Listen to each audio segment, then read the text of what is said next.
right now during the time of a big rivalry on the internet for the fact that the TNA Impact show isn't available anywhere, I will, in the meantime, simply make my review of Monday Night Raw from last night, January 4th, this big wrestling night that has been so highly anticipated, so much talk about it.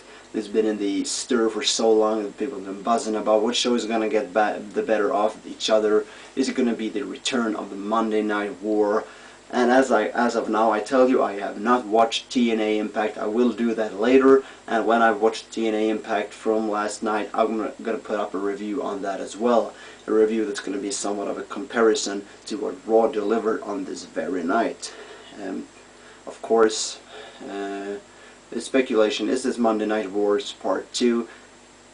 I haven't seen TNA Impact yet, so I can't really tell that, because if it's going to be, TNA must really have delivered. And we'll also get to see the ratings if TNA was able to pull up a potential threat to the WWE product. However, last night, Raw, really emotional night. Really unique night. Bret the Hitman Hart, after 12 years in exile from the WWE, a hiatus we seldom see nowadays from wrestlers. We have kind of grown accustomed to see them recurring, coming back each and every year. Bret the Hitman Hart had been away for 12 years from the professional wrestling scene, and now he's back. It was an emotional thrill ride for me, and personally I must say I'm very glad to see Bret Hart being in such a good shape. He seemed to have a good health stature. He seemed, well, really vigorous, and he seemed focused, he seemed driven, he seemed comfortable being back on WWE television. The last thing any of us would want to see, of course, was a Bret Hart coming out looking uncomfortable, looking nervous, looking ring rusty or something, but he cut very good promos. Actually, I was kind of nervous for that myself. Bret Hart was never known for being the very good promo guy. He has admitted that himself, that he didn't like cutting promos. He, during the early stages of his career, he always worn sunglasses for a reason, because he just couldn't focus. That was to hide away how nervous he was. So, however, I think he cut really good promos. He came through really well, and like I said, he seemed real vigorous, and I'm very happy for that. That means a lot to me. And well, 12 years. I must say Bret Hart looked almost like he looked the last time I saw him in 1997. Of course, time has passed by. He has gotten a little older, you could tell that, but didn't he look very good? I thought he looked very good this very night on Raw. And he started off this, we didn't know what we were going to get. It was going to be a feud with Shawn Michaels, with Vince. Was it going to get in the ring? Was it going to get physical? First off, he buried the hatchet with Shawn Michaels. That promo, I mean, think about it. First time in the ring for 12 years, deadlocking their eyes, staring into each other.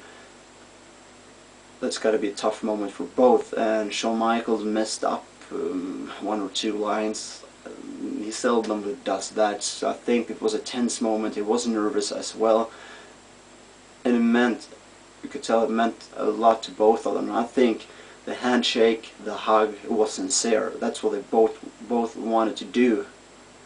For those not knowing the history, Bret and Shawn Michaels actually got along very well during their early stints in the WWF at the time. They got along very well. Bret Hart endorsed Shawn Michaels, but somewhere along the line they got off on the wrong foot, and I think we know the rest of the story from there. But they seem to be back on track. And I think that was not so much kayfabe, that was not so much storyline. Even if it was going to play out as a part of a storyline, I think that moment right there was just politeness, sincereness, and, well, both two wrestlers paying tribute to each other and realizing it's time to bury the hatchet. And I think the fact that Bret Hart has stayed away so long from the WWE has really made him even more bitter. I think that this is really what he needed. He needed to come back. He needed to say how much he appreciated the fans, bury the hatchet with the wrestler, realize how popular he still is, how much of his support he got in the WWF and the WWE's universe. This is what he needed. I mean, every time someone has seen Bret Hart, read about him, the last image they have of him, most of the fans, is the Montreal Screwjob. By coming back now, people may stop referring to the Montreal Screwjob and actually referring to, hey, that's Bret Hart. Yeah, he was the guy who was in the WWE 2010, remember around WrestleMania 26 time? Yeah, I remember him. There's what the focus is going to be from now on. So that's was a very interesting promo. Then we saw the Vince McMahon Bret Hart promo. I think that as well was not a part of the storyline to start with. We all know how it turned out. Not to start with, I don't think it was a part of the storyline. I think that was Vince McMahon as well, getting to tell Bret the Hitman Hart what they actually thought of him, saying, I saw your talent back at WrestleMania 2. Bret Hart had to work really hard. He never got anything for free in the WWF at the time. He never did that. He had to accomplish every goal by working hard, being loyal, and just proving how good he was night in and night out. This was Vince McMahon telling Bret Hart, I knew you were good, and I knew you were the best there is, the best there was, and the best there ever will be. And that's pretty much true, because there is no wrestler today that's come onto the scene that's even close to Bret Hart's talent. With the amateur background and being for how many years he worked before actually getting a break in the WWF. He worked so hard for it, and this was Vince McMahon telling tribute to that, and he was kind of humble, Vince McMahon. He laughed, he kind of acted off character. You can see that, and you could also see Bret actually being humble himself. He got the credit from Vince, and he smiled. You could see his smile. He took it into his heart, and that meant a lot to Bret Hart. However, what happened from there on, the kick in the, below the belt, the gonads, that was simply, well, I actually thought, okay, this is it. This is actually it. They're gonna, well, people are gonna get pissed off for sure, but we're gonna see Vince, Shawn, Bret bury the hatchet. And the reason for Bret Hart signing the performance contract deal is because he's gonna stay over WrestleMania to induct his father into the Hall of Fame, and then on the WrestleMania 26 event he's gonna accept and take the crowd's cheers on the behalf of his father. That's why he's signed with the WWE right now.